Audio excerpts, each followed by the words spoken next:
Those people are hands-on doing the work of saints. They're doing it. Welcome to the Business and Pleasure of Flowers. We're your hosts, Vonda Lefevre and Lori Wilson, and we believe that business and fun are a perfect combination. Kind of like us, Vonda. So, Lori, we're going to talk a little bit about current events today and kind of a little bit different spin on a current event. Yes, I love current events. I loved my civics class in high school. Okay, well, this one has to do with spending hours looking for smoke. We did. I will say that the rest of our staff did think you and I were a little nutso. I think it did. Mm-hmm. Well, and especially me, because here's a fun fact, I'm not Catholic. However, I'm a little obsessed with the Pope in a good way, right? It's interesting because I was a convert to Catholicism many, many years ago. So this to me, it's not something that I'm like, oh my God, I know all about this. So the more you know, the more you kind of like dig into it and you're like, this is so interesting. But we were watching that chimney during our staff. Been watching it ever since. Right. And so I was fascinated with it. Number one is I loved Pope Francis. I think the majority of the world, I don't know, maybe not. The world was watching him. The world was watching. I love history. Anything in history I think is important to watch live, whether I agree with it or not. I think it's cool to be able to say, yeah, I watched that. I saw that. Mm-hmm. Whether it's a funeral or a inauguration, whatever. I like to witness it. Is that weird? No. That might be weird, but that's how I was raised. So you and I were watching this and we just happened to be in our director's meeting with Ellie and Cammie, and poor Cammie, who was in Mother's Day hell. Yes. Hell week. With that and her kids in tennis. Her kids doing all of the finals week and state track meets and tennis and everything. She was like, what? Oh, wait. Yeah, I did hear the Pope died. Like she was out of it. She was not even, and she's Baptist, so she has no idea. But she was a trooper. She was like, wait, what? Share your screen. I want to see what kind of smoke. So that was actually kind of cool. It was. You got to educate her a little bit and tell her what was going on. And then she got really into it. She's like, send me the link. You were still into it too. And Ellie and Tyler, then we were getting all these texts on bets that were going on. And right. This. And the birds on top of the chimney with the smoke coming out with Tyler. And then you were telling me about Bailey at work. Yes. My daughter, who was raised in Christian, but she's not Catholic, but she and her team, she works at a hospital. And so they were watching it too. I just think that's so funny. It's really cool. It was really cool. And I also think this is one of the positive powers of social media, right? And the internet that we know a lot of times it can be used for the bad.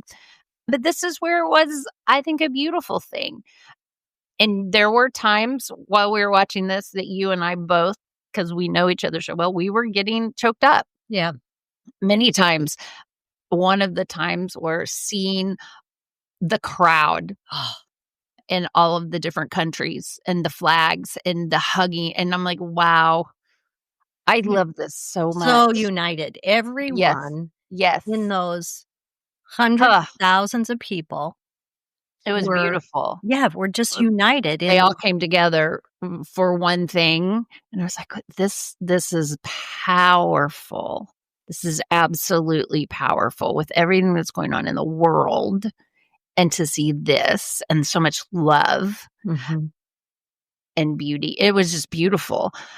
So I think we got choked up there many times. But then when he came out and we were like, oh my gosh. So you start asking me this morning, because you were asking about Bailey, and it keeps entering your mind about the people that aren't Catholic or aren't even religious at all, why this has made impact. And one of the reasons I asked that is because when I was not Catholic and I was raising my family, the boys before I became Catholic, and the Pope came to the United States, and it was a big deal, of course, it always is, but have him come, and the Catholics were all gathering, and young people were just like gathered around him, and they asked someone from a non-Catholic church, non-Catholic, and they said, the Pope coming here is like the second coming of Christ. And I was like, OMG, what is wrong with that person? I mean, I wasn't even Catholic at the time, and I'm like, what, that person's got things all wrong. And to me, I'm like, gosh, I hope people aren't really thinking that. To me, it's a symbol of unity in the world. And I think that's why I used to watch the Pope too before, and then now, and that's why I was interested about Bailey and the younger people, because it seems like they really embraced Pope Francis. Yeah. And I've asked her what she has said is, and keep in mind, it's not his words because they can't understand what he said. Exactly. Because of his language. And it's not like she spent time trying to interpret his language. Right. I think it was his actions. And we know action speaks louder than words. If you go back, and I will say that for me too, as a non-Catholic, but a Christian, a Christ follower, I will say, but not a Catholic, what I've seen in him, or what I saw in him, was he always put his hand out to the children, to the marginalized, to the men and women and children with disability. Like, he never once shunned or said, "Oh, keep that away." You know, like, and he laughed. He was joyful. He was joyful. And you know me, I'm all in with anybody that's going to crack up about something. Like, he had a sense of humor. And then he also would mourn and cry when someone was sad. So I saw those moments. Empathy. That's you and empathy. Yes. There you go. He's very empathetic. You know, there was one moment where a little boy was trying to ask him something and he just broke down. It was at a microphone, and again, all in another language. And so the Pope made his security person bring the boy to him because the little boy was too shy to ask. And it was something about the little boy's father who had passed away, and that he was worried that his father didn't go to heaven, and he was too embarrassed to ask. And so he crawled up on his lap. And I have no idea exactly the interaction, but I'm sobbing just watching because of how he's reacting. So again, it's those kind of things. And I think it goes back to actions always speak louder than words. It's interesting. You said you're not Catholic, but you're Christian. But if we look at Catholic with a small c, it really means all embracing and unity. And so Catholic with the big C is like Catholic, Presbyterian, Methodist. You know. But we look at the Catholic, and what you said and what we're seeing, and that we're hoping this new Pope has, is it is Catholic with a small c, which is all embracing and unity. So pretty cool. And I love his new name, Leo. Leo. Kind of like Leo the Great. So if you look up your history, but interesting. Exactly. I don't want to at all minimize the enormity and the, I don't know, sanctity of the Pope. I mean, that is so up here. But when we were talking about this earlier, I really started thinking actions. This is such a weird thing, but I was like, it really does remind me of why I always go back to my favorite boutique, even though it's high end, right? Or why Mark and I go to our favorite restaurant that doesn't have happy hours and it doesn't have lunch specials and it doesn't have like, you know what I mean? Those kind of places, but it has great customer service and the people that work there are incredible. I'm going to guess they're kind. They're genuine. They're just elevated. Okay. Honestly. Mm-hmm. As you know, I've been talk about a little Lenny story. I've been having, we're going to maybe have to move him to a next level, right? Mm-hmm. So without going into too many details, I had to go tour 2 different places yesterday. And these are not places that I want to move him because I don't want to deal with this. However,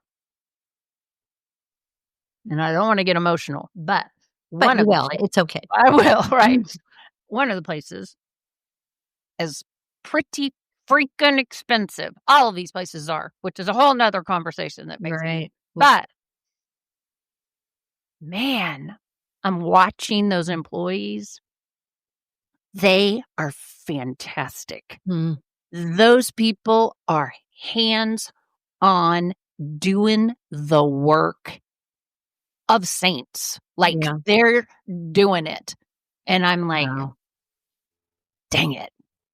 If I got to sell my house, they make you want to put the person you love so much here and without words, just with action. Wow. Does that make sense? Well, it speaks volumes to what actions, again, go back to the very beginning of our podcast here. Actions speak louder than words. Yeah. Yeah. And they weren't doing it to impress me. They didn't even know I was there looking because they're busy, and it wasn't elaborate, fancy. It wasn't like some beautiful, I mean, it was just normal memory care style, but it was the quality of the care and the actions and the joy and the laughter coming out of the employees, not necessarily the people, but they were just making the best of stuff. Just like you have said, how laughter really helps get through those moments. And I'm sure they have to do that every single day. Yeah. And to be able to see joy in them. Yeah, right. Doing the really tough stuff. Right. Ooh. Right. Right. So they have this outdoor, the nice little outdoor, very gated, very thing. And they have, I don't know if I should tell this, but anyway, it is what it is. It's memory care. Right.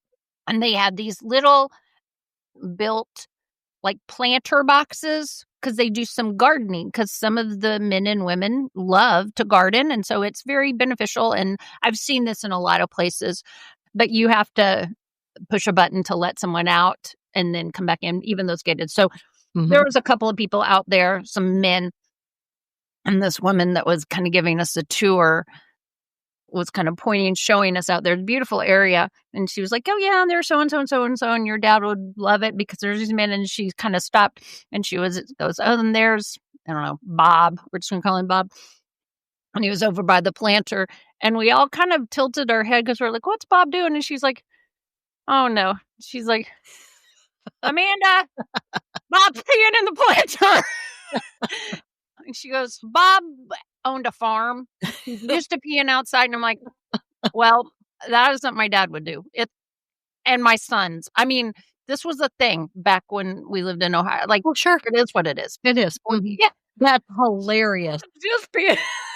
You guys just all stopped to look and it's like, oh, well, I mean, it could be worse. Oh, yeah, for sure. But they just pushing the button, Bob, trying to redirect. And it's like, let him finish. Like, come on. Anyway, I got so tickled because I was like, well. But again, it's the observations, right? It's they just laughed. And I was like, I love that you're laughing because I'm laughing. Right. It's not Bob's fault. No. Hilarious, Lori. Golly. Hey there, clickers and potential clickers. Are you still guessing at what you should charge for your designs?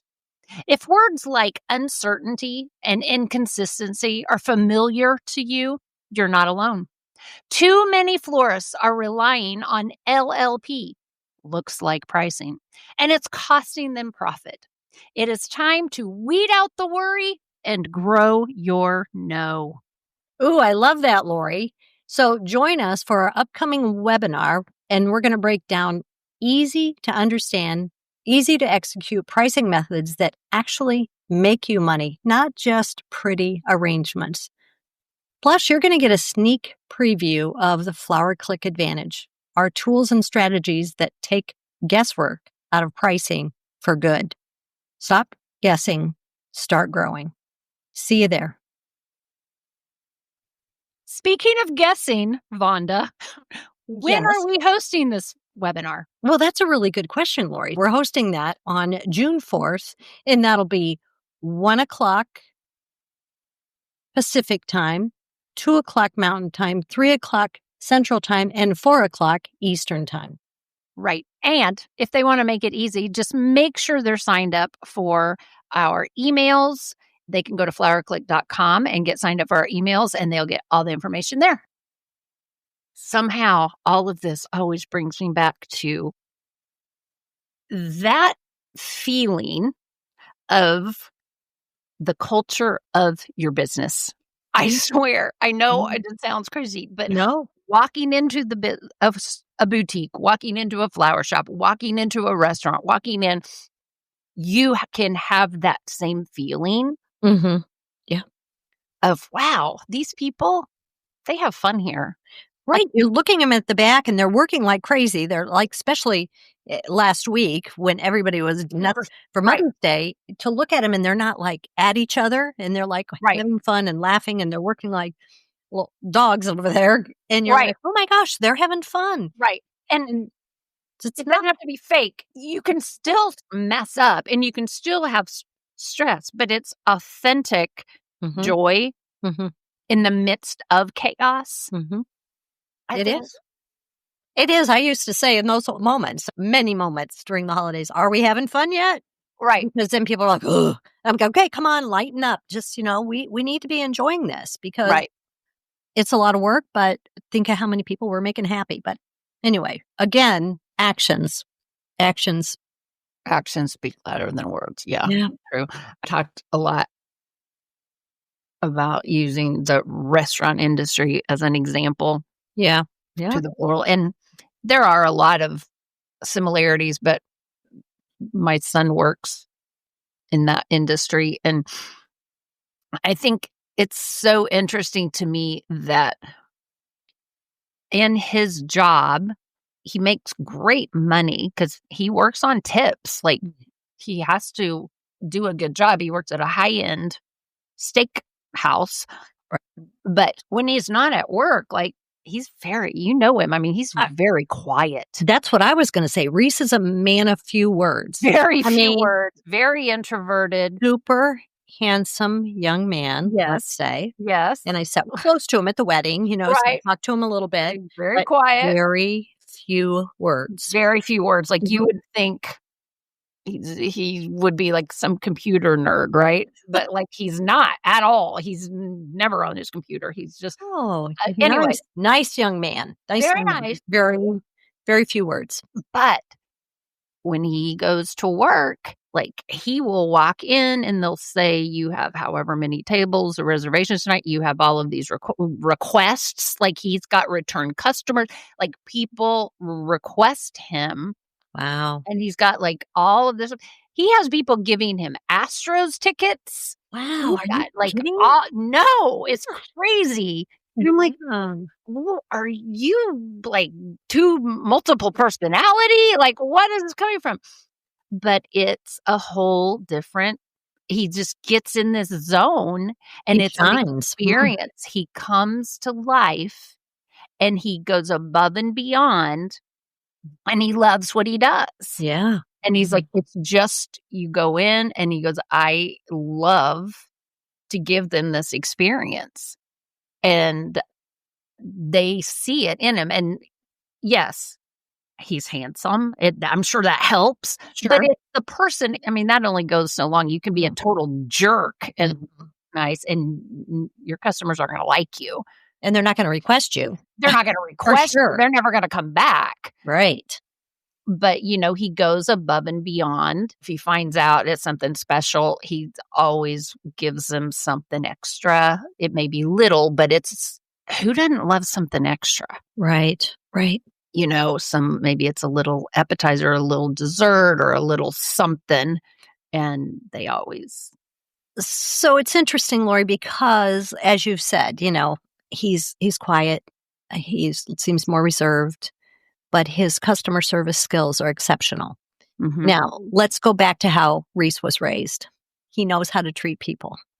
Through the whole experience of when he grew up as your son, and as we say, the fruit doesn't fall far from the tree. Yeah. And he has observed you and Mark in the whole situation and knows how to treat people. Yeah. And that's huge. And that's what I think all of us in flower shops, in customer service have to realize, that, it just really comes down to how you treat people.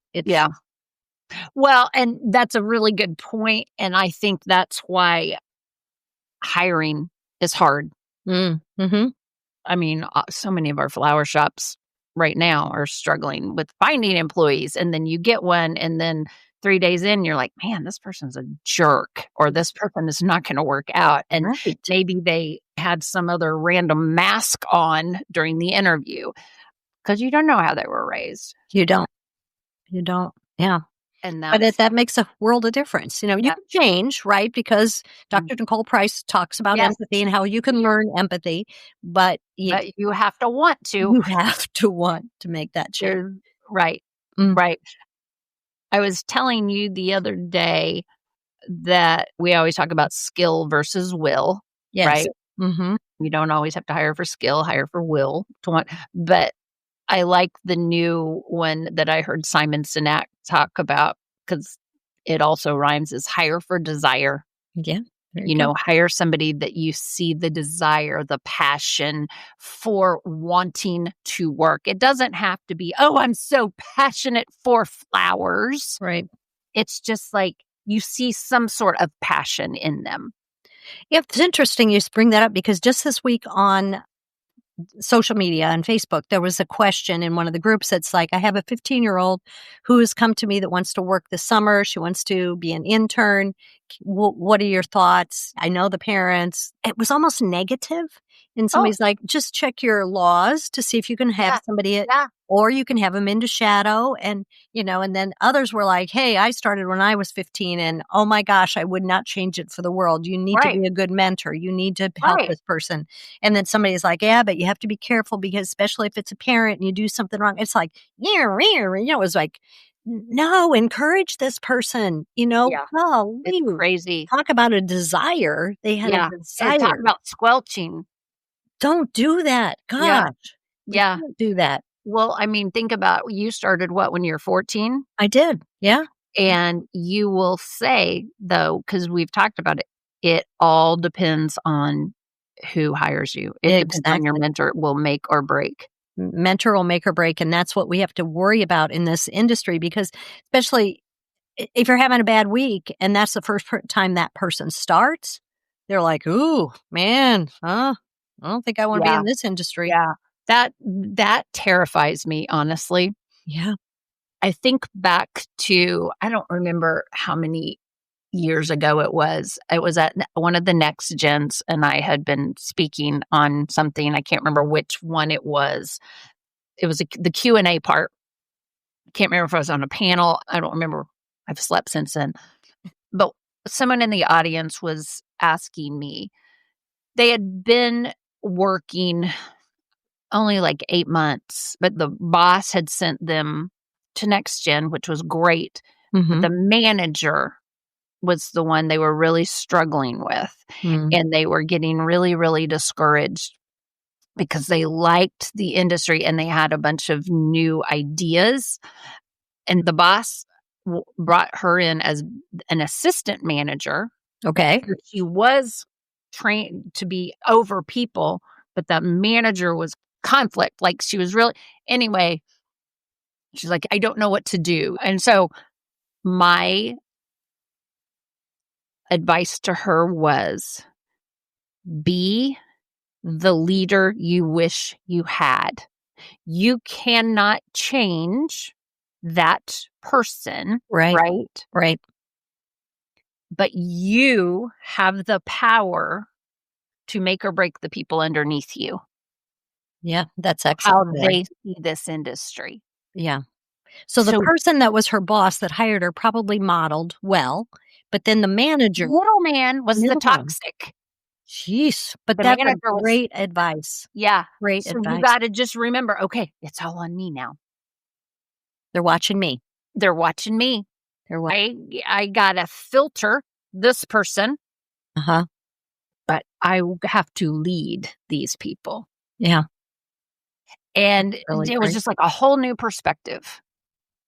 And that's what it was. And then you're encouraged instead of discouraged, right? Right. Now, And I've always wondered what happened to her. I hope she's still in there, and I hope that manager shines better elsewhere.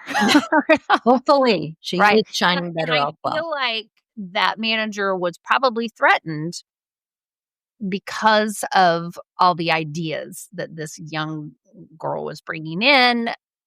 Who knows? And instead of sitting down, having a conversation, looking through, go, okay, let's talk about these ideas, and going, some are good, some are maybe not going to work, and let's blah, blah, blah. It was just no. Squelch the whole thing, and yeah. Yes. That's So too bad. Well, that's where those people answering that Facebook of, oh, be careful. That's what made me think of, that's like that manager. absolutely. Whew. All right. Well, I'm going to wrap it up, because it's time, Laura. It's time. That right there, modeling is important. And our takeaways today from our smoke that it was white, and bringing it back to, it's all about unity, being joyful, modeling. And as you said, that the Pope is elevated, kind of like Reese's restaurant, elevated, so to speak.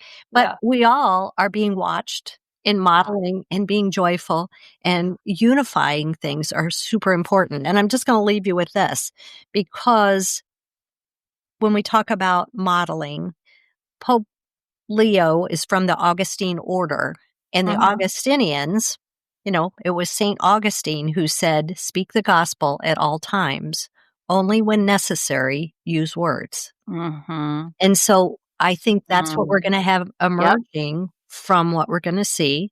And I think we have to remember that in our lives every day, is to be the model, be the manager that we wish we had. Love it. Love that. Love it. Thank you so much for listening to our podcast. We hope you enjoyed spending time with us, because we enjoy spending time with you. If you did, make sure you hit that subscribe button, or add the Business and Pleasure of Flowers to your Google morning routine or your flash briefing on Alexa. We look forward to seeing you next week. So please come back and join us and discover how a bit of knowledge and one small change in your mindset can take you to new levels in your life and business.